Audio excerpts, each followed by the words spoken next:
Assalamualaikum warahmatullahi wabarakatuh. Innal hamdalillah nahmaduhu wa nasta'inuhu wa nastahdihi wa nastaghfiruh wa natubu ilaihi wa natawakkalu alaihi wa na'udzu billahi min shururi anfusina wa sayyiati a'malina may yahdihillahu fala mudilla lahu wa may yudlil fala hadiya lahu. Allahumma salli wa sallim wa barik ala Muhammad wa ala ali Muhammad kama sallaita wa sallamta wa barakta ala Ibrahim wa ala ali Ibrahim fil alamin innaka Hamidum Majid. Amma ba'd. Tuan-tuan, perempuan hati dan dikasih sekalian, Encik Farid Misbah, Nisa Nur Hasanah, Siti Marwani, Zaid Ahmad, Kak Long, Rohana Abdullah, Farah Wahidah, salam maulid Rasul daripada saya. Mudah-mudahan Allah SWT beri kepada kita kekuatan untuk ikut sunnah Nabi SAW, membanyakkan salawat kepada baginda SAW, dan membacakan sirah Nabi untuk anak-anak kita, putera-puteri kita, pelajar-pelajar kita, keluarga kita. Mudah-mudahan makin hari makin sayang kepada Rasulullah sallallahu alaihi wasallam. Tuan-tuan, perempuan yang dirahmati dan dikasihi sekalian, kita berada pada ayat yang ke-36, 37, 38, 39 pada malam ni insya-Allah. Dan malam ni saya akan huraikan tentang perkara yang namanya mujahadah berkaitan dengan ibadah yang kita nak lakukan. Dan semalam pun saya menerima soalan yang sangat menarik tentang suami kuat berdengkur lalu menyuruh isteri tidur di bilik yang berasingan, dan juga soalan dikemukakan rentetan daripada kuliah kita tentang hubungan kekeluargaan yang lalu, bagaimana kisah tentang seorang suami ataupun isteri yang berkhayal dalam perhubungannya dengan isteri, dengan pasangannya, tentang ketika dia melakukan hubungan dengan pasangannya, dia merasakan, dia membayangkan pasangannya itu perempuan ataupun lelaki lain yang diminati olehnya. Apakah hukum perkara sedemikian? Saya nak huraikan kepada tuan-tuan, mudah-mudahan ada manfaat dalam perkongsian kita. Mudah-mudahan kita dapat perbaiki apa yang berlaku dalam konteks kehidupan, kerana ia sangat berkaitan dengan perbincangan kita sebelum ini, berkaitan dengan hadithun nafsi, berkaitan dengan hawajis, berkaitan dengan azam, berkaitan dengan azam, berkaitan dengan khawatir. Kalau tuan-tuan masih ingat lagi kita ingat tuan-tuan? Baik ya. Sebelum terlupa, saya nak ajak tuan-tuan untuk menggunakan Habatus Sauda, pesan daripada penaja. Ini Habatus Sauda Black Seeds Oil yang telah pun dirumuskan untuk kemudahan tuan-tuan guna pada waktu pagi dan waktu petang. Ya, ada 60 biji dalam botol ni, dan saya tunjuk kepada tuan-tuan betapa mudahnya untuk menggunakan. Ambil seperti ini. Nampak tangan saya ni? Nampak tak? Tak nampak nampak tak? Ni Habatus Sauda kan, yang warna seperti ni. Untuk kita gunakan 2 biji pada waktu pagi dan 2 biji pada waktu petang, 2 biji lepas subuh, 2 biji lepas asar. Alhamdulillah, ada banyak bukti dan kita meyakini sabda Nabi SAW, menggunakannya dapat menyelamatkan kita dari semua penyakit melainkan kematian, dalam hadis yang sahih. Jadi cara gunakan mudah. Bismillahirrahmanirrahim. Minum air. Alhamdulillah. Saya tunjuk pada tuan-tuan bagaimana Imam Ghazali menyatakan Nabi kita SAW minum secara sipping, menghirup air. Dan inilah dia Habatus Sauda. Dan pada kali ini, dalam bulan Maulid ini, kami nak mengadakan satu kempen kesedaran penggunaan Habatus Sauda. Tuan-tuan beli 3 botol ini, tuan-tuan dapat hadiah 1. Jadi beli 3 dapat hadiah 1. Dan di samping itu kami akan hadiahkan tuan-tuan satu buku yang bertajuk, tengok ni buku apa? 101 Nama Nabi kita SAW, yang dikarang oleh pengarang bestseller kitab bertajuk Kenali Rasul Kita Muhammad SAW. Jadi dapatkan Habatus Sauda ni, beli 3 dapat hadiah 1, tambah pula dapat hadiah buku Kenali Rasul Kita, penulis Kenali Rasul Kita Muhammad SAW, buku yang bertajuk Nama-Nama Nabi Kita SAW. Ada banyak nama Nabi dan sifat Nabi dalam Al-Quran. Contohnya, bila menceritakan tentang Nabi itu Nur Muhammad, Nabi kita dipanggil sebagai Nur dalam Al-Quran. Dan ada banyak lagi sifat-sifat Nabi kita SAW. Jadi ada huraiannya dalam kitab ni. Bagi mereka yang mendapatkan Habatus Sauda, minyak Habatus Sauda, mereka akan dapat hadiah buku ni, dan juga beli 3 dapat 1 untuk kegunaan 3 bulan insya-Allah. Hadiahlah kepada ayah ibu kita yang sakit, ayah ibu kita yang mungkin sakit buah pinggang, ayah ibu kita yang mungkin lengur-lengur, ayah ibu kita sudah uzur, adik-beradik, anak, sesuai digunakan semua orang, kerana Nabi kita SAW sabda, Habatul Barakah Syifa'un min kulli da'i ilal maut, bahawa ubat kepada semua penyakit melainkan kematian saja. Baik tuan-tuan, kita berada pada ayat 36 hingga 39. Bagi mereka memiliki tafsir Munir, tolong rujuk pada jilid yang ketiga, muka surat 84. A'udzubillahi minasyaitanirrajim. وَاعْبُدُوا اللَّهَ وَلَا تُشْرِكُوا بِهِ شَيْئًا وَبِالْوَالِدَيْنِ إِحْسَانًا وَبِذِي الْقُرْبَى وَالْيَتَامَى وَالْمَسَاكِينِ وَالْجَارِ ذِي الْقُرْبَى وَالْجَارِ الْجُنُبِ وَصَاحِبِ الْجَنبِ وَابْنِ السَّبِيلِ وَمَا مَلَكَتْ أَيْمَانُكُمْ إِنَّ اللَّهَ لَا يُحِبُّ مَنْ كَانَ مُخْتَالًا فَخُورًا الَّذِينَ يَبْخَلُونَ وَيَأْمُرُونَ النَّاسَ بِالْبُخْلِ وَيَكْتُمُونَ مَا آتَاهُمُ اللَّهُ مِنْ فَضْلِهِ وَأَعْتَدْنَا لِلْكَافِرِينَ عَذَابًا مُهِينًا وَالَّذِينَ يُنْفِقُونَ أَمْوَالَهُمْ رِئَاءَ النَّاسِ وَلَا يُؤْمِنُونَ بِاللَّهِ وَلَا بِالْيَوْمِ الْآخِرِ وَمَنْ يَكُنِ الشَّيْطَانُ لَهُ قَرِينًا فَسَاءَ قَرِينًا وَمَاذَا عَلَيْهِمْ لَوْ آمَنُوا بِاللَّهِ وَالْيَوْمِ الْآخِرِ وَأَنْفَقُوا مِمَّا رَزَقَهُمُ اللَّهُ وَكَانَ اللَّهُ بِهِمْ عَلِيمًا. صدق الله العظيم. Apa soalan ni? Untuk pesakit brain tumor boleh ke Ustaz?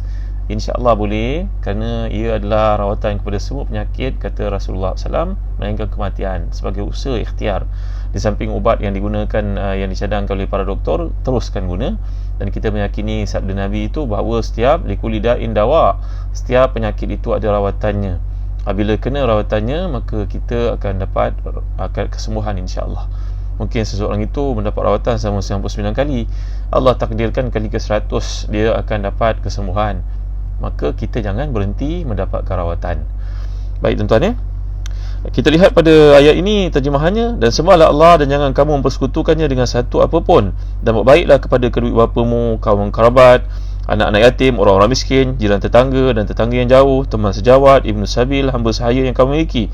Sungguh Allah tidak menyukai orang yang sombong dan membanggakan diri, iaitu orang yang kedekut, yang menyuruh orang lain buat kedekut dan menyembunyikan kurnia yang telah diberikan Allah kepadanya. Kami telah menyediakan untuk orang-orang kafir azab yang menghinakan. Dan juga kepada orang menginfakkan hartanya kerana riak kepada orang lain, ingin dilihat dan dipuji, dan orang yang tidak beriman kepada Allah dan kepada hari kemudian. Barang siapa menjadikan syaitan sebagai temannya, maka ketahuilah dia syaitan itulah teman yang sangat jahat. Mengapalah susah bagi mereka untuk beriman kepada Allah dan hari kemudian, dan menginfakkan sebahagian rezeki yang telah diberikan Allah kepadanya. Dan Allah Maha mengetahui keadaan mereka. Allah Maha mengetahui keadaan mereka. Jadi muslim-muslimat yang dimuliakan Allah sekalian, telah saya uraikan pada kuliah terdahulu tentang konteks ibadah. Ibadah ni begitu luas, sehingga ibadah, kalau kita lihat dalam konteks yang sangat mudah, seseorang suami bersama dengan isterinya pun ia merupakan ibadah. Lalu para sahabat bertanya kepada Rasulullah, wahai Rasulullah, apakah dalam aurat seseorang, maknanya mendatangi seorang akan isterinya pun dikira ibadah, wahai Rasulullah? Rasulullah SAW telah bertanya kepadanya, ara'aita law wada'aha fi haram alaihi wizrun, adakah kalau kamu lihat dia melakukan perkara yang haram dengan wanita yang bukan isterinya, yang tidak halal baginya, apakah baginya berdosa? Jawapannya, ya Rasulullah, berdosa. Maka Rasulullah menjawab, demikian juga mukhalafahnya, mafhum mukhalafahnya, kalau kamu melakukan kepada yang halal, maka bagi kamu adalah pahala di sisi Allah Subhanahu wa taala. Masya-Allah, tabaraka wa taala. Semalam saya ada cerita menjanjikan tuan-tuan, orang yang kuat berdengkur, lalu si suami menyuruh isinya tidur bilik lain. Apakah hukum dalam Islam? Nak dengar tuan? Jangan pergi mana tau, duduk sesama sampai akhir. Kan kalau cerita sekarang kan tuan-tuan pun berhenti. Tak ada.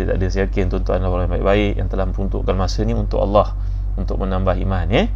Jadi dalam ayat ni kalau kita perhatikan tuan-tuan, huraian yang sangat baik dikemukakan oleh Syekh Dr. Ratib Nabulsi dan tafsirnya. Tafsir ni saya sangat suka baca tuan-tuan. Kalau tuan-tuan boleh bahasa Arab, bacalah tafsir Nabulsi, Tadabbur ayatillahi fi nafsi wal kauni wal hayati.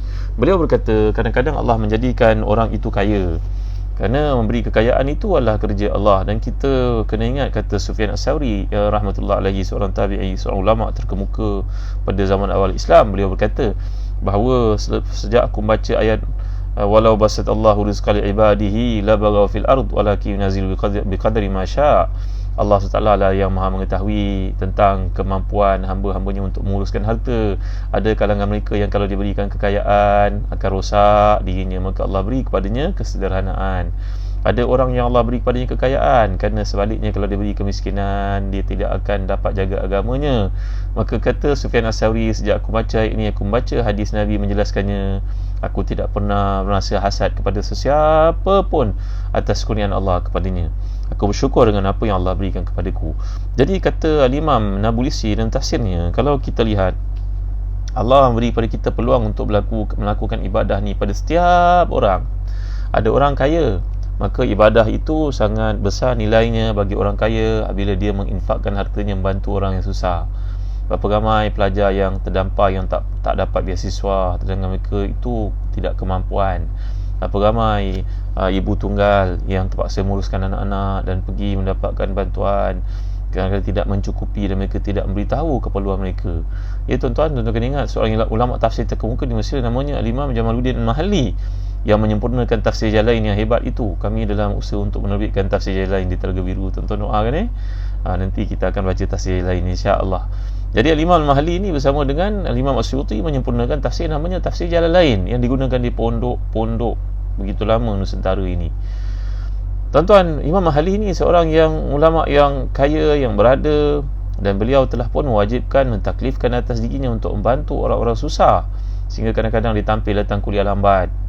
Tapi bila lambat, berkata pada anak muridnya, aku datang kuliah ni bukan meminta wang daripada kamu ya, aku datang ingin menyampaikan ilmu Allah, tapi aku ada kerja-kerja lain. Akhirnya mereka tahu Imam Mahalli ni telah pun menggunakan banyak daripada harta diperolehinya, dan bila dia mati dipesan kepada anak-anaknya supaya harta yang ada itu turut membantu ibu-ibu tunggal, anak-anak yatim dan sebagainya. Jadi kata Imam Ratib Nabulsi, ibadah bagi orang kaya adalah banyak bersifat harta. Ibadah orang miskin banyak bersifat pada puasa.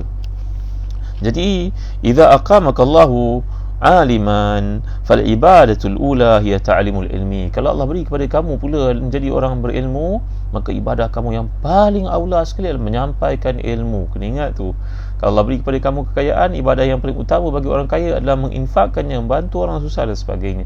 Kalau Allah beri kepada kamu kemiskinan, kamu sabar atas kemiskinan, itu ibadah kamu yang paling besar nilainya di sisi Allah SWT. Tak mau cerita-cerita pada orang, buat dalam Facebook minta duit daripada orang sampai tak cukup-cukup. Akhirnya bila tengok dan cek dalam bank account, Masya Allah, ratus ribu ada.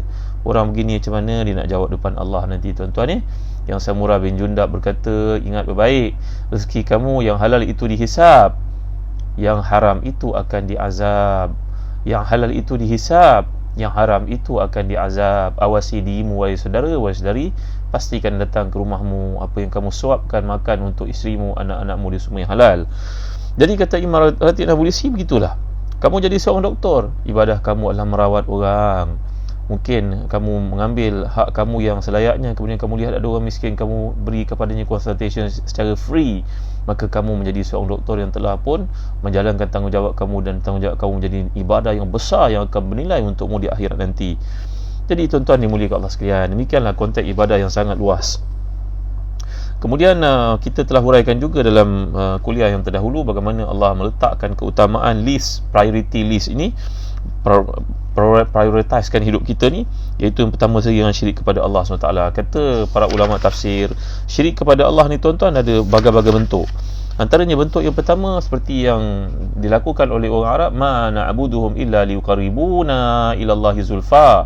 Kami meletakkan patung-patung itu untuk menjadi sembahan kami sebagai perantaraan antara kami dengan Tuhan, dengan Allah.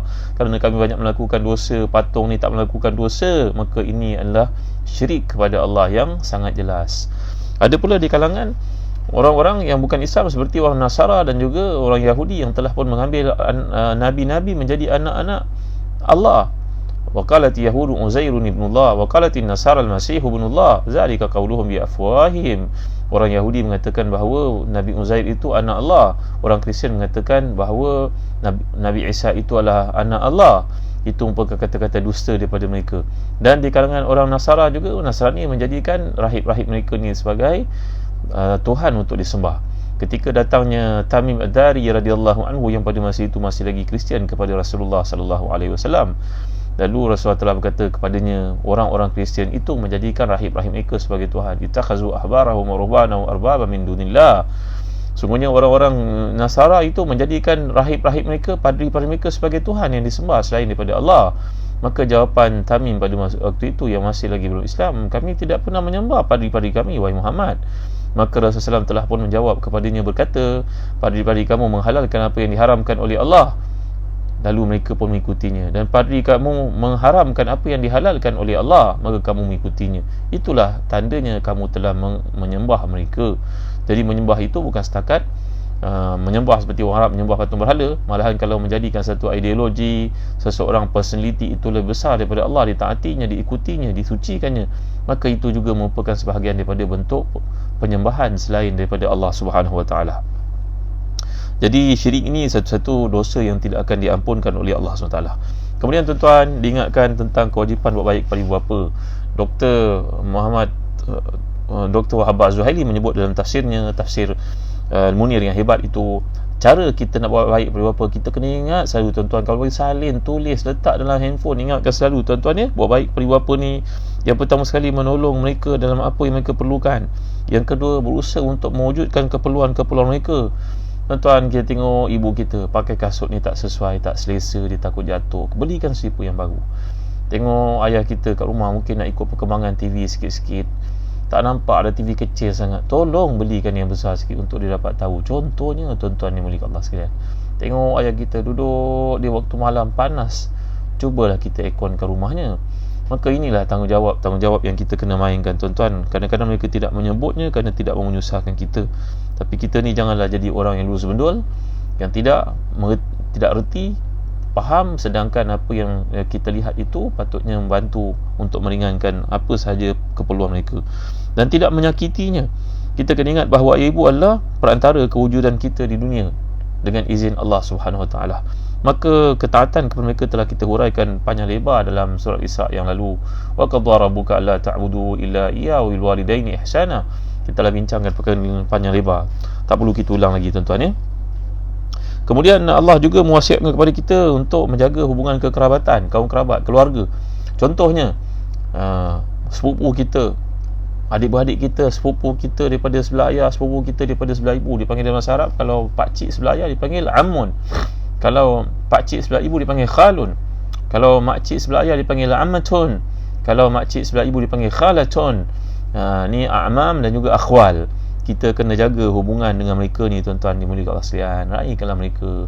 Kalau kita tahu mereka susah, bagilah bantuan kepada mereka. Kalau kita tahu mereka sakit, ziarahilah mereka. Dalam musim PKP ni mungkin dengan cara-cara yang lain boleh kita raikan mereka.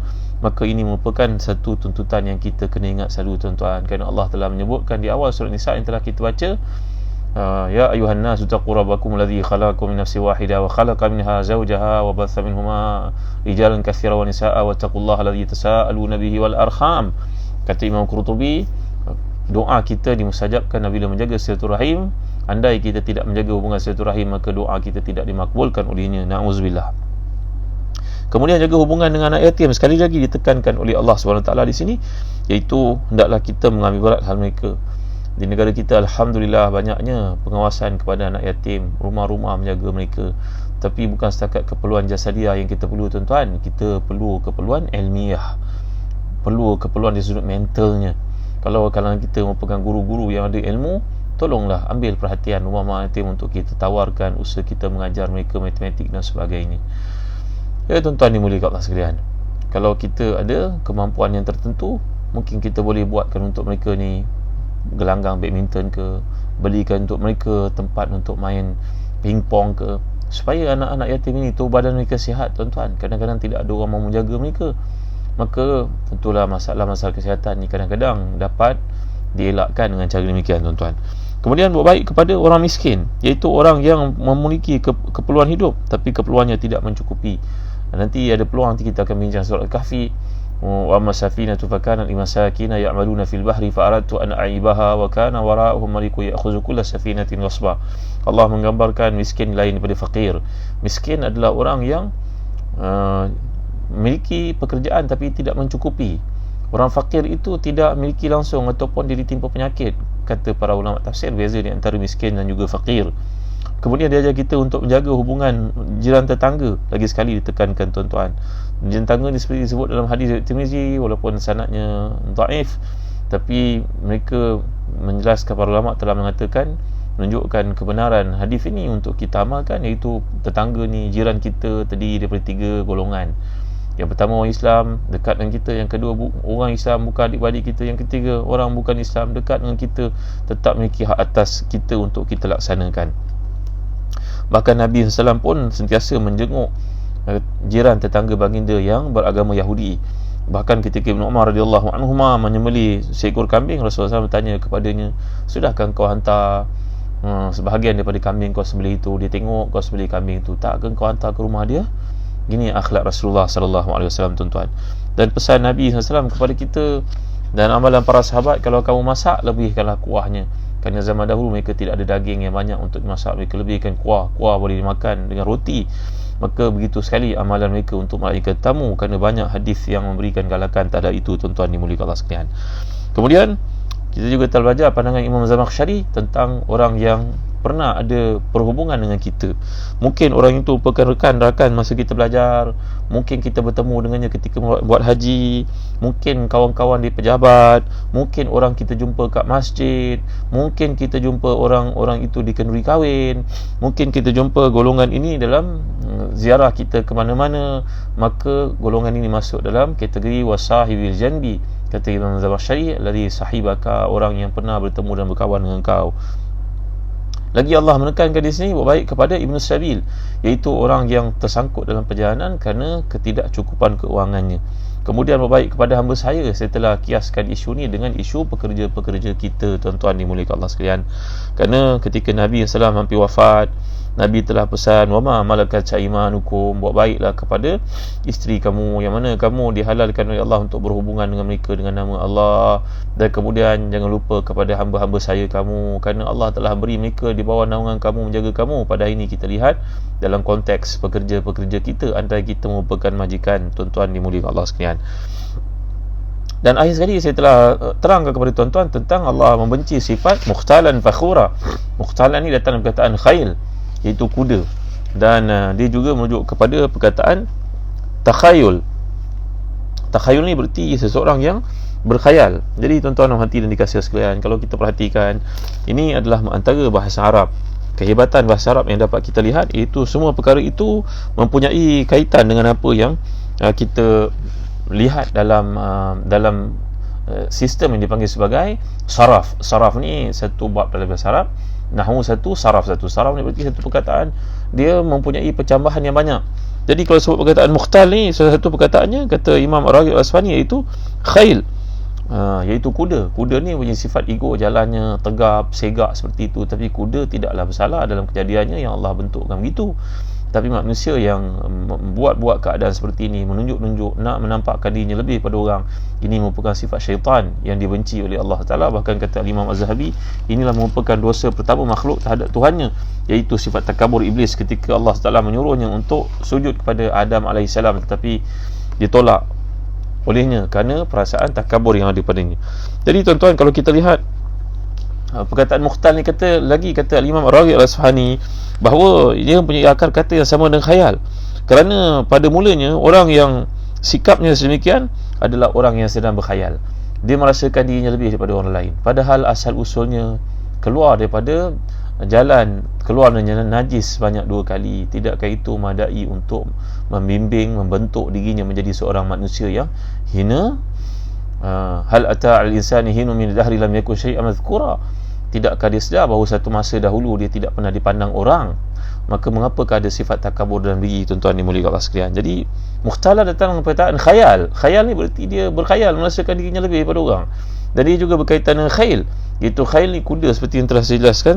Dia perkaitannya, iaitu kuda ni perjalanannya menampakkan keangkuhan, keegoan, ketegapannya. Tapi manusia tentulah tidak sesuai untuk memiliki sifat sedemikian lantaran merasa dirinya lebih daripada orang lain. Tuan-tuan dimuliakan Allah sekalian. Kemudian datang ayat 37, alladzina yabkhaluna wa ya'muruna an-nasa bil bukhl wa yaktumuna ma ataahumullahu min fadlihi wa a'tadna lil kafirina 'adzaban muhina. Iaitulah orang yang berlaku kedekut dan menyuruh orang lain buat kedekut dan menyembunyikan apa yang dianugerahkan Allah kepadanya dari anugerahnya, dan kami telah menyediakan seksa yang menghinakan untuk orang kafir. Jadi kata para ulama tafsir, contohnya Imam As-Suyuti dalam Durrul Mansur, ayat yang ke-37 ni adalah berkaitan dengan orang Yahudi yang terdapat di Madinah. Iaitulah golongan Yahudi ini menyembunyikan, kedekut pada ilmu. Berarti dia mengetahui tentang kenabian Nabi SAW datang Muhammad SAW sebagai Nabi akhir zaman, tapi mereka menyembunyikan. Ini pandangan pertama terhadap perkataan bukhul.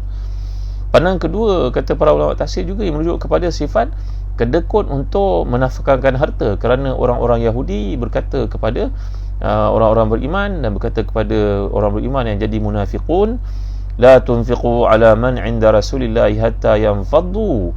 Wahai sekalian orang Islam, buat apa kau pergi kepada Muhammad itu harta? Kan ke Muhammad memiliki Tuhan yang maha kaya, maka tak payahlah bagi harta. Yang kau kena bagi harta pula apa hal?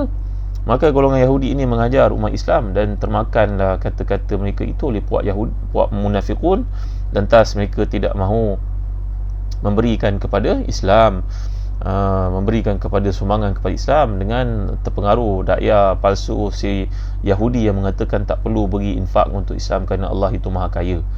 Tuan-tuan, punya lebih adab sifat munafiqun ni tuan-tuan.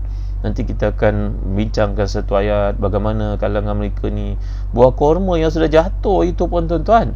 Anak-anak orang Islam yang miskin datang makan buah korma yang jatuh itu pun dimasukkan jarinya congkel, dikeluarkan korma yang dimakan, padahal korma itu korma yang jatuh dari pokoknya. Tuan-tuan dimuliakan Allah sekalian, la ilaha illallah Muhammadur Rasulullah. Punya keji buruknya sifat munafiqun, kerana kedekut dan juga dengkinya terhadap Islam dipengaruhi lebih teruk daripada sifat orang Yahudi. Tuan-tuan dimuliakan Allah sekalian. Jadi ayat ini difahami oleh sebahagian daripada para ulama tafsir, ia merupakan penjelasan bahawa kalau ayat sebelum ini tutup dengan dua sifat buruk, iaitu angkuh dan membanggakan diri, kedua sifat ini punya kaitan yang erat dengan pemilikan harta dan kedudukan, kerana orang merasa dirinya lebih, jiwanya akan sentiasa diseliputi oleh rasa angkuh, rasa bangga, dan dia rasa angkuh dan bangga dengan harta yang dimiliki, lalu dia takut harta itu hilang daripadanya. Maka sekarang datanglah ayat yang ke-37 untuk menerangkan bahaya sifat bakhil, kedekut ini. Tuan-tuan dimuliakan Allah sekalian, sebenarnya dalam Islam dibezakan, saya pernah jelaskan kepada tuan-tuan, antara bakhil dengan syahih. Bakhil dengan syahih. Kalau bakhil ni tuan-tuan adalah orang yang tidak mahu beri apa-apa kepada orang lain, mungkin tak bagi apa-apa kepada isterinya, kepada anak-anaknya, itu bakhil. Pada kawan-kawannya, kedekut namanya. Tapi ada satu sifat lagi dipanggil syahih. Wa uhdiratil anfus syuh. Wa man, Allah Ta'ala jelaskan, wa uhdiratil anfus syuh. Dan ada kalangan orang ini yang mempunyai sifat syahih. Kerana itu Nabi SAW telah menyatakan dalam hadis Abu Dawud, Al-Hakim daripada Ibn Umar, iyyakum wa syuh fa innahu halaka man kana qablakum bil bukhl, amarahum bil bukhli fabakhilu, wa amarahum bil qati'ati faqata'u, wa amarahum bil fujuri fafajaru. Janganlah kamu sifat bakhil, iaitu syahih. Orang yang sebelum kamu hancur kerana kedekut yang melampau itu, lalu mereka pun telah berlaku kedekut, memutuskan hubungan silaturahim, dan akhirnya terlibat dalam perkara-perkara mungkar. Dan akhirnya sifat bakhil itu, syahih itu, menyebabkan putusnya silaturahim dan menyebabkan mereka melakukan perbuatan-perbuatan maksiat kepada Allah SWT. Itu orang-orang yang kedekut melampau ni tuan-tuan, bukan setakat kepada isteri, kepada anak-anaknya, malahan untuk dirinya sendiri pun dia kedekut. La ilaha illallah Muhammadur Rasulullah, insya-Allah tabaraka wa taala. Satu majalah mujtama' antarabangsa, satu majalah yang terbit di Kuwait, majalah Islam namanya Mujtama', bercerita tentang orang yang ditimpa penyakit syahih, iaitu kedekut yang melampau ni tuan-tuan. Dia beli kereta, keretanya isteri, anak-anak pun tak boleh naik, tak boleh kotor sikit. Satu hari anaknya buka pintu kereta, terhantuk ke dinding.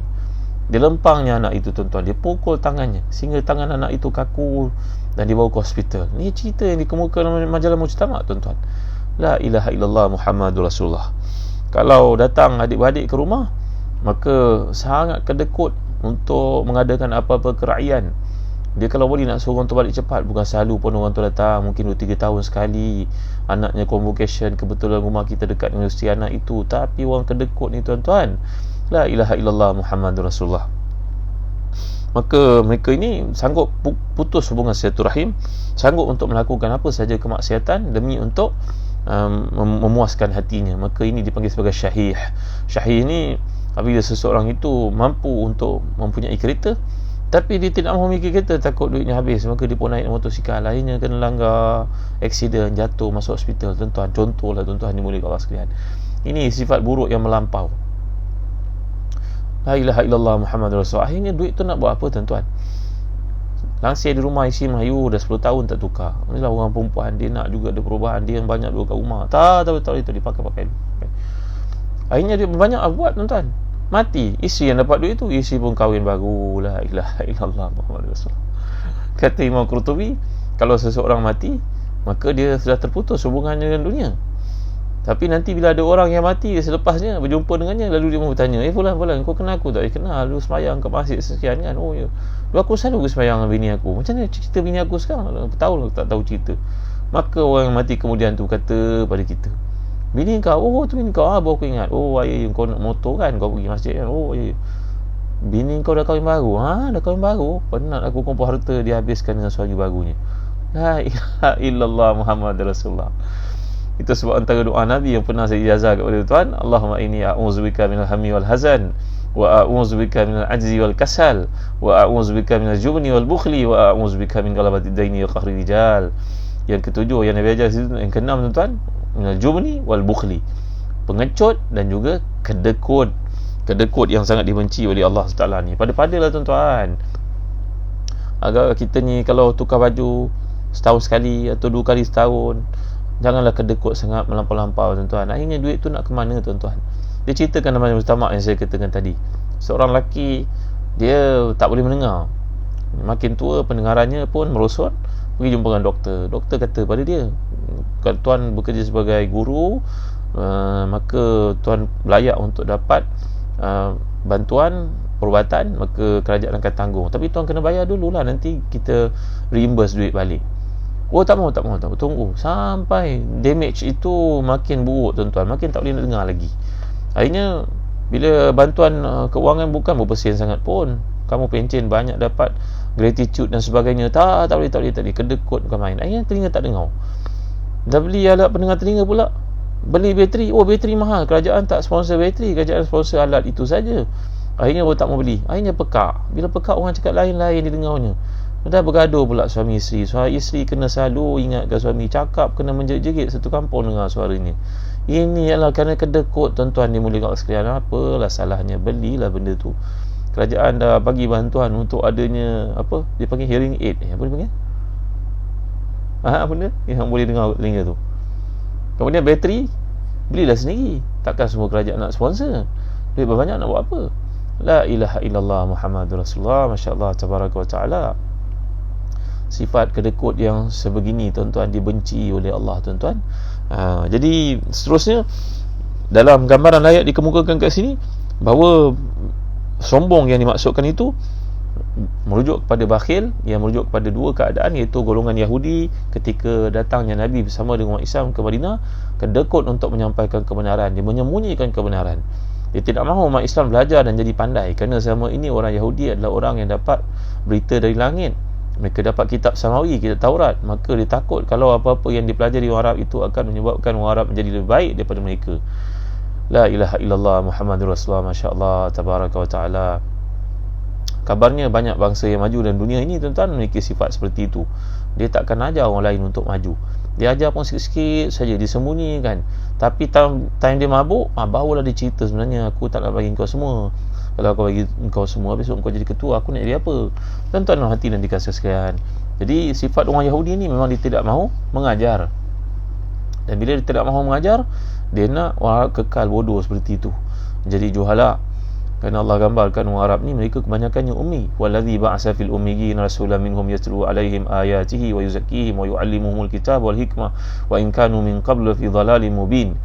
Jadi tuan-tuan dimuliakan Allah sekalian, itu sebab kalau kita perhatikan doa yang pernah kita belajar dahulu, doa yang panjang, Allahumma alif zata baina wa wahdina subulas salam wa jannal fawahisha ma zahara minha wa ma batan, sampai kepada waja'alna syakirin li ni'amik musnina biha 'alaika qabiliha wa atimmaha 'alaina. Kita telah belajar doa itu, antara yang Nabi SAW anjurkan kepada kita supaya kita ni menjadi orang yang bersyukur kata nikmat yang Allah berikan, jadi orang yang memuji Allah selalu dan ingat nikmat-nikmat yang diberikan oleh Allah kepada kita. Jangan kita jadi orang yang kedekut, tak memasal.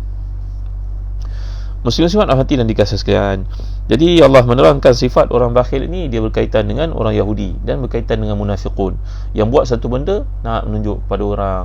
Wa idza qamu ila salati qamu kusala yura'una nas. Sifat orang munafik ini antaranya ada lebih 40. Saya sempat ke tidak nak cerita pada tuan-tuan malam ni? Nampaknya tak sempat. Sambung esok kan. Boleh bagi suspense sikit. Jadi bila menceritakan tentang antara ayat ini kaitannya dengan orang Yahudi dan orang munafik yang dididik oleh orang Yahudi itu untuk perangai macam orang Yahudi, nampakkan Islam tapi hatinya lebih gelap daripada orang Yahudi, maka sifat mereka ni suka menunjuk-nunjuk. Lalu Allah Ta'ala gambarkan kepada kita tentang golongan munafiqun ini, alladzina yabkhuluna wa ya'muruna nas bil bukhl wa yaktumuna ma ataahumullahu min fadlihi wa a'tadna lil kafirina azaban muhina walladzina yunfiquna amwalahum ria'an nas wa la yu'minuna billahi wa la bil yawmil akhir. Mereka yang menginfakkan hartanya, kalau infakkan pun menunjuk-nunjuk kepada orang biar semua orang tahu. Ini merupakan sifat orang munafik, tuan-tuan. Dia melakukan satu benda supaya nampak kepada orang. Yang diharapnya adalah penilaian, penghargaan dan juga pujian daripada manusia, bukan daripada Allah. Hendaklah kita ingat dalam hadis yang telah kita bincangkan dalam kuliah terdahulu, bahawa mahkamah Allah hanya akan bersidang selepas 3 orang dicampakkan ke dalam neraka, dan ketiga-tiga mereka merupakan orang yang riak, iaitu orang yang berjihad dengan riak, orang yang menafkahkan hartanya kerana riak, dan orang yang berilmu kerana riak. Penyampaian ilmunya bukan kerana Allah, tapi nak orang sanjung dia sebagai orang paling alim. Jadi tuan-tuan hati dan dikasihan, orang yang riak ni sebenarnya tidak beriman kepada Allah, tidak juga kepada hari akhirat, kata Imam Wahab Az-Zuhairi yang tafsir Munir. Syaitanlah yang mendorong mereka melakukan tindakan yang tercela itu hingga mereka meninggalkan ketaatan dan jalan yang benar. Syaitan telah menggoda dan juga mendiktet mereka, menghiasi amalan tercela mereka itu sehingga mereka jadi orang yang maghrur. Tuan-tuan, nak melawan benda ni perlu kepada mujahadah, tuan-tuan. Saya pernah terang kepada tuan-tuan, mujahadah ni bermula dengan proses-prosesnya. Proses pertama musyaratah, mu'atabah, mu'aqabah, muhasabah. Ini merupakan proses untuk muraqabah, muhasabah. Ini proses untuk memperbaiki diri. Tak semudah kita nak sebut muhasabah.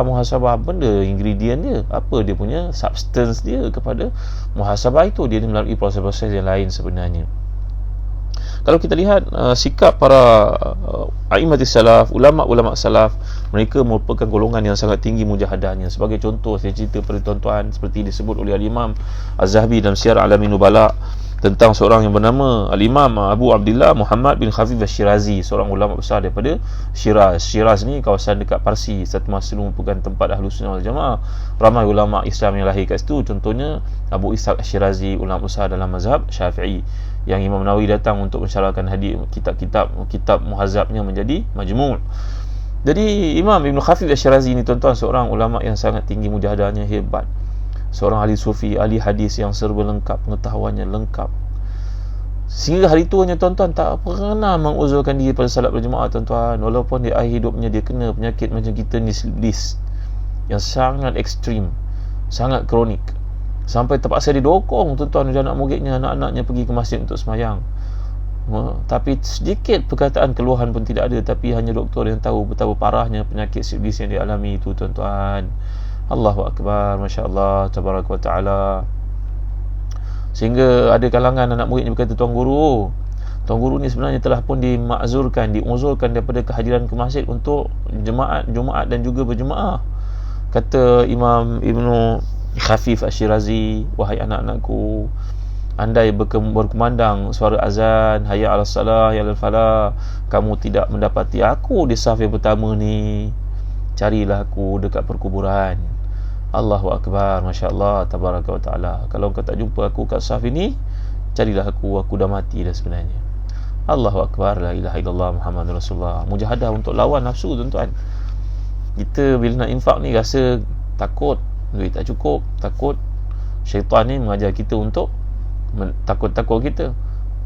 Wallahu yad'u Allah membawa kita kepada perkara-perkara yang baik. Syaitan yad'ukum ilal faqri, syaitan mengajak kamu kepada kefakiran, membisik kepada kamu kefakiran. Kalau kita perhatikan imam besar mazhab Syafi'i, pengasas mazhab Syafi'i yang kita sanjung, yang kita sebut namanya Muhammad bin Idris Asy-Syafi'i, yang hidup dari tahun 150 hingga 205 Hijrah, 55 tahun. Imam Asy-Syafi'i yang hebat ni tuan-tuan, kena penyakit bawasir tuan-tuan. Bawasir tuan-tuan tahu tak? Mengakibatkan 4 tahun sebelum wafatnya Imam Syafi'i ni, tapi Imam Syafi'i kena bawasir. Bawasir ni penyakit berkaitan dengan anggota untuk qada hajat, buang air besar, prostat, dia panggil nawasir. Maka Imam Syafi'i kena sampai bila menaiki kuda, anak-anak muridnya yang duduk di bawah kuda menantinya itu melihat darah keluar sampai kena ke sepatunya tuan-tuan. Allahu Akbar, Masya Allah, dahsyatnya. Imam Syafi'i tak pernah berhenti menulis dan mengajar, sehingga 4 tahun kebelakangan sebelum beliau wafat, Imam Syafi'i menulis lebih banyak lagi buku, termasuk Al-Um, Ar-Risalah. Anak muridnya Rabi' dan juga Muzani melengkapkan tulisannya itu beribu-ribu muka surat. Allahu Akbar, la ilaha illallah, Masya Allah, tabaraka wa ta'ala. Kita ni kena kajilah sejarah Imam Syafi'i tuan-tuan yang kita sanjung ni. La ilaha illallah Muhammadur Rasulullah. Matinya Imam Syafi'i pada malam Jumaat itu selepas Isyak. Allahu Akbar, dikebumikan. Dan kemudian datang Salahuddin Ayyubi 300 tahun lepas kewafatan Imam Syafi'i, mencantikkan kubur Imam Syafi'i. Hebatnya Imam Ahli Sunnah ini. Tapi mujahadahnya terhadap melawan hawa nafsunya untuk mengamalkan hidup yang dikehendaki Allah dan Rasulnya. Namanya mujahadah ni tuan-tuan, mujahadatun nafs, lawan nafsu. Kita bila nak tinggalkan perkara-perkara yang menyeronokkan, seperti mengumpat, kedekut, malas nak infak, ini memang perlu mujahadah tuan-tuan yang mulia Allah sekalian. Kita pernah bincangkan dahulu kan, mujahadah ni ada proses dia kan. Nanti saya ulang pada waktu yang lain kerana ada perkara lain yang saya nak sebutkan. Di hujung ni ada orang bertanya tentang isu berdengkur. Tuan boleh kau sekalian saya sempat rujuk pada fatwa Azhar, fatwa ulama dari Madinah, dan bertanya kepada ahli-ahli ilmu keliling saya. Maka hukum tentang seorang suami yang mengalami dengkuran yang kuat. Lagi sekali tuan-tuan, suami berdengkur tidur sampai isteri anak-anak pun tak boleh tidur, berdengkur dia. Maka suami pun menyuruh isteri dan anak-anak untuk tidur di bilik lain, dia tidur kat bilik lain. Hukumnya tuan-tuan, saya telah ajar tuan-tuan, tidur seorang suami dengan isterinya merupakan ibadah.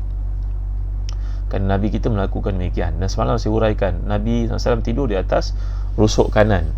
Kalau orang bertanya pula, isteri Nabi tidur macam mana pula? Kalau tidur atas rusuk kanan, maknanya mereka melangkangkan Nabi SAW. Sebenarnya kalangan para ulama yang jelaskan perkara ni, kita tak payah pergi tanatuk lah. Tanatuk ni pergi mendalam begitu sekali sampai benda tu pun kita nak kena bincang. Amalah sunnah Nabi begitu, buat saya upaya la yukallifullahu nafsan illa wus'aha. Dan jangan tanya benda yang kita tidak mampu, kerana Allah menyatakan la tas'alu an asya'a in tubdalakum tasukum. Ada benda yang kita boleh tanya, ada benda yang tak perlu tanya, tak ada manfaat apa untuk kita bincangkan. Ada untuk kata sunnah Nabi gitu, buat. Dan setengah ulama mengatakan itu adalah sunnah jibiliyah. Jibiliyah ni berarti itu yang Nabi mampu lakukan. Macam ada orang kata nak kena pergi toilet, kena robohkan toilet duduk ni kena duduk toilet mencangkung sebab Nabi dulu mencangkung. Itu ini merupakan satu pandangan yang tak tepat lah tuan-tuan. Kami pernah bincangkan isu ni dalam majalah Ustaz dulu, tapi sayangnya majalah Ustaz dah pun berhenti penerbitannya. Janganlah majalah Solusi pun berhenti juga tuan-tuan ya. Kerana jihad kita sama untuk meninggikan kalimah Allah, insya-Allah. Sebenarnya Nabi SAW duduk qada hajat dalam keadaan mencangkung, kerana pada waktu itu itulah kemudahan yang ada. Janganlah kita pula nak kena taklifkan orang, nak kena tanatur pula dengan mengatakan kena roboh, kita beli rumah tandas duduk, maka ini bukan sunnah. Tuan-tuan, kemudahan yang ada pada zaman Nabi setakat itu. Tidur Nabi pada waktu itu, itulah cara yang mudah. Kita tidaklah disuruh sepanjang malam untuk tidur di atas rusuk kanan sekiranya kita beriman mengatakan itu sunnah Nabi. Tuan-tuan, kerana bila orang dah tidur, hukum tidur itu terangkat. Segala hukum hakam tertidur, orang tertidur tidak dikenakan hukum kerana dia sudah terkeluar dari batasan taklif. Macam budak-budak yang belum baligh dan orang yang terlupa. Ini 3 manusia, rufatil aqlam as-salas. Diangkat pen daripada menulis hukuk taklif pada 3 jenis manusia: yang tertidur, yang terlupa, budak kecil selagi belum balik, maka tidak dikira berdosa atas perlakuannya. Jadi tuan-tuan yang mulia saya, kembali kepada soalan ni tadi, bahawa saya bacakan kepada tuan-tuan fatwa yang dikeluarkan oleh Al-Azhar, oleh para ulama di Timur Tengah, mengatakan bahawa di antara tuntutan untuk muasyarah az-zawjiyah sahihah yang baik itu adalah kita tidur bersama dengan isteri kita di atas satu katil, di bawah satu selimut.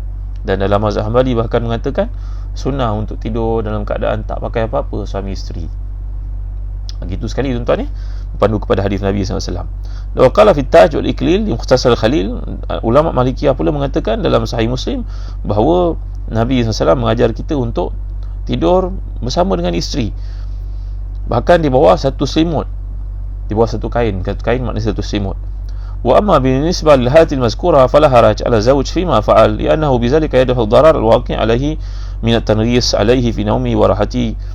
Tapi kalau seorang suami melihat dengan cara demikian isterinya dapat tidur lebih enak, anak-anaknya dapat tidur lebih enak tanpa gangguan dengkurannya, maka tidaklah menjadi satu kesalahan untuk melakukan perkara itu, iaitu mereka berpisah tempat tidur. Jadi tuan-tuan hati dan dikasih sekalian, وقال الإمام الغزالي في المستصفى لا يدخل تحت التكليف إلا الأفعال الاختيارية وهذا من جهة ومن جهة أخرى فإنه يحدث أثناء النوم والنائم يرفع عنه التكليف. Tapi bagi Imam Ghazali mengatakan bahawa kalau nak dikatakan dengkuran itu merupakan satu gangguan dan dia dosa kepada orang lain, sedangkan kata Imam Ghazali dalam Mustasfa, orang yang tertidur dan dengkuran ke apa yang dilakukan waktu tidur itu di luar batasan taklif yang seperti yang telah saya jelaskan tadi, maka sepatutnya suami tetap tidur bersama dengan isterinya. Dan kata para ulama moden, alangkah baiknya kalau dia membuat rawatan untuk menghilangkan gangguan tersebut. Mungkin dia ada tersumbat dekat mana-mana ke, hidungnya ke, atau dia kena penyakit apa-apa berkaitan dengan bahagian pernafasannya ke, maka dapatkan nasihat daripada orang yang layak, daripada doktor-doktor yang pakar. Itu yang terbaik. Tapi tidaklah sepatutnya, kata Imam Ghazali, untuk seseorang itu membiarkan isteri tidur bersaingan daripadanya, kerana itu di antara sebab-sebab yang boleh mewujudkan apa istilah dia, mewujudkan kegersangan dari sudut perhubungan tadi, tuan-tuan dimuliakan Allah sekalian. Jadi ini antara perkara yang ditanyakan kepada saya dan saya rujuk kepada fatwa-fatwa para ulama. Alhamdulillah dapat beri penjelasan kepada tuan-tuan. Sebaik-baiknya tidur bersama. Masalah pernafasan itu yang mengganggu satu pihak, mungkin kena paling ke arah lain ke, mungkin kena tekuk, tak tekuk matilah tuan-tuan mungkin kena dapatkan rawatan ke. Jadi yang terbaik dalam pilihan para ulama di sudut jumhur, mereka berkata bahawa tetap tidur bersama dan tidak dianggap satu kesalahan apabila sama ada suami ataupun isteri yang diuji dengan dengkuran itu. Kadang-kadang bukan suami saja, isteri pun kena berdengkur juga, boleh mengganggu suami dalam setengah keadaan, sedikit kebanyakannya suami yang tidur berdengkur. Maka tuan-tuan dimuliakan sekalian, hendaklah dirawat perkara itu, diusahakan, diperbaiki supaya tidak menghilangkan kemesraan dan juga mewujudkan kegersangan dari sudut hubungan. Faham tuan-tuan Alhamdulillah. Kalau tak faham, saya ulang lagi. Jangan lupa di hujung sekali lagi saya umumkan, tuan-tuan, marilah sama kita mengamalkan sunnah Nabi, iaitu habatus sauda.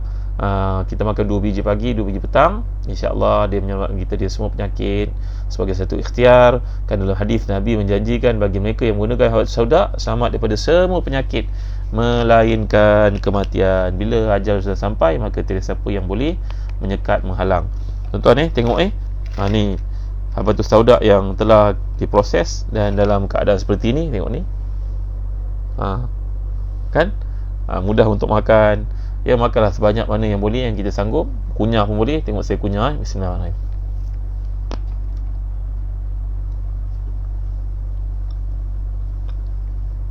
Bismillahirrahmanirrahim. Minum tuan-tuan.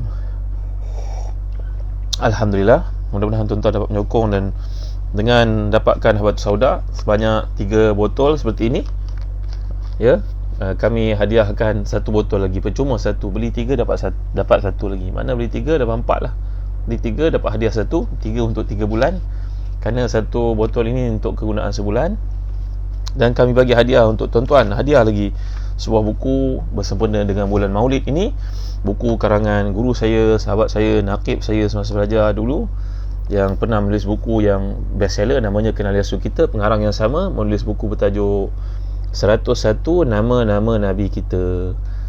Buku tebal ni yang berharga RM35 ni kami hadiahkan kepada tuan-tuan dengan setiap kali pembelian tuan-tuan untuk dalam bulan Maulid ini sahaja. Mudah-mudahan tuan-tuan dapat mulakan hidup kita mengikut sunnah Nabi SAW dari sudut makanan. Dan apa salah kalau tuan-tuan nak belajar berniaga, tuan-tuan beli 3 dapat 4, boleh berniaga 1. belajar untuk berniaga itu sebahagian daripada tata cara kehidupan Nabi kita sallallahu alaihi wasallam, seperti yang telah kita bincangkan sebelum ni. Bagi sama tuan-tuan, alangkah baiknya kalau setiap orang dengar kat sini sama-sama amalkan sunnah, ajak orang keliling kita amalkan makanan Nabi kita sallallahu alaihi wasallam. Ya, ada orang bertanya, ada tak makanan yang sama dengan Habatus Sauda di negara kita? Tentulah ada kan. Saya tak pasti. Kita kena tanya pada ahli farmasis yang buat kajian bahawa ada tak apa-apa makanan kita yang kita gunakan sama dengan konten kelebihan yang ada pada Habatus Sauda. Wallahu a'lam. Tuan-tuan, setakat ni saja dulu. Esok saya akan bawa satu lagi topik yang ditanya kepada saya yang terlepas dalam perbincangan kuliah yang lalu, tentang apakah hukum dalam Islam bagi seorang dalam hubungannya dengan isteri ataupun seorang isteri dengan suaminya, membayangkan dalam perhubungan tersebut dia membayangkan seorang lelaki atau perempuan selain daripada pasangannya. Apa pandangan Islam dalam isu ni tuan-tuan? Maaf faratna fi kitab min syai'. Tak ada satu benda pun yang ada penjelasannya ni Islam. Esok saya akan jawab tuan-tuan. Saya tak akan kecewakan jawapan yang soalan dikemukakan. InsyaAllah saya akan jawab sedaya upaya, walaupun tajuk ni dah lepas tapi ditanya beberapa kali. Saya akan jawab insyaAllah dalam kuliah malam esok. So, jangan lupa untuk war-warkan kuliah ini kepada teman, taulan, sahabat handai akan kuliah kita, ahli karya dan sebagainya. Moga-moga menjadi satu jariah kita bersama. Dan amalkan doa yang telah kita belajar di sebelum ini tuan-tuan. Allahumma hassin qalbi minan nifaq, wa amali minar riya, wa lisani minal kazib, wa aini minal khiyana, fa innaka ta'lamu kha'inatal a'yun wa ma tukhfis sudur. Kita belajar doa ni kan, sama daripada sifat nifaq. Allahumma hassin qalbi minan nifaq, wa amali minar riya, wa lisani minal kazib, wa aini minal khiyana, fa innaka ta'lamu kha'inatal a'yun wa ma tukhfis sudur. Ya Allah, jagalah hati aku daripada sifat nifaq, jagalah amalan aku daripada sifat riya, jagalah lisan aku daripada berkata yang dusta, jagalah mata aku daripada melihat benda-benda yang haram. Sungguhnya engkau mengetahui apa yang terdapat dalam hati dan mengetahui penyelewengan yang dilakukan oleh mata. Allahumma hassin qalbi minan nifaq, wa amali minar riya, wa lisani minal kazib, wa aini minal khiyana, fa innaka ta'lamu kha'inatal a'yun wa ma tukhfis sudur. Setakat ini saja dulu tuan-tuan. Terima kasih atas sokongan tuan-tuan. Jangan lupa dapatkan Habatus Sauda Birkah daripada Zahzan Travel. Terima kasih tuan-tuan ni. Panjang-panjangkanlah video ni kepada teman-teman, taulan, sahabat handai kita. Sekian, jumpa lagi malam esok dengan soalan-soalan yang dikemukakan. Dan dari tuan-tuan ada apa-apa soalan boleh tanyakan di Telegram sahabat Ustaz Zahzan. Jangan lupa ajaklah kawan-kawan kita masuk seramai mungkin ke Telegram sahabat Ustaz Zahzan. Di situ boleh kita bergelanggang, menyampaikan ilmu, memanjang-panjangkan doa, berkongsi-kongsi idea dan minta doa pada sahabat-sahabat kita di kalangan para salihin dan salihah dalam musibah yang berlaku kepada seorang kita. Sekian tuan-tuan. Terima kasih sekali lagi. Kita akhiri dengan baca suratul Asr dan tasrih kafarah. Bismillahirrahmanirrahim. Wal 'asr innal insana lafi khusr illa alladhina amanu wa 'amilus salihat wa tawasaw bil haqq wa tawasaw bis sabr. Subhanakallahumma wa bihamdik, asyhadu an la ilaha illa anta, astaghfiruka wa atubu ilaik. Wassalamualaikum warahmatullahi wabarakatuh. Terima kasih Hamidah Abdullah, Kamarudin NA, Siti Mariam dan Hamidah Abdullah, Yang Mulia Tengku Murni, Kamisa HMS, Zuraida Ajul Zali, Siti Marwani Top Fan, Ida Idayu Top Fan, Nurulillah Ibrahim, Waalaikumsalam warahmatullahi wabarakatuh. Fadli Shu'aib, Ummu Siraj, Ana Kembar. Terima kasih Ana Kembar. Top Fan Nuraziha Muhammad, Mimi Maria Muhammad, Anissa Burdani, Raihana Amam, Sauda. Terima kasih semua sekali lagi. Jangan lupa kenang hamba dalam doa kalian. Al-Zalina Rohani Ilyas, Ustaz Fahmi Misbah. Terima kasih, barakallahu fiik. Nasrian Surdin, Azmi Mamat, Hanim Anim, Hilwani Saidi. Terima kasih semua yang hadir. Jumpa lagi esok insya-Allah. Assalamualaikum warahmatullahi wabarakatuh.